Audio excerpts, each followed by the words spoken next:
Hi friends, ఎలా ఉన్నారు? మా పాప స్కూల్లో యాన్యువల్ డే ప్రోగ్రామ్ కోసం రెడీ చేస్తున్నాను. రెడీ అవుతుంటేనే అటు ఇటు ఆగకుండా ఒక దగ్గర ఎగురుతూనే ఉంటుంది. తర్వాత రెడీ చేసి పంపించి మేము కూడా వెళ్ళాము అక్కడికి. మా పాప దగ్గరికి వెళ్ళి చూస్తే డ్యాన్స్ కోసం వాళ్ళు ఇట్లా రెడీ చేసి ఉంచారు.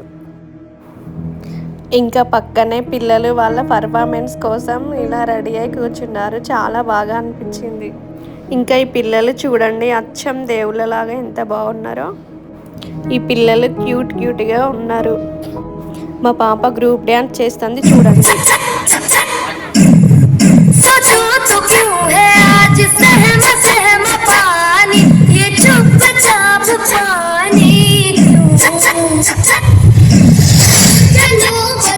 ప్రోగ్రామ్ అయిపోయాక వచ్చేసాము. బాయ్.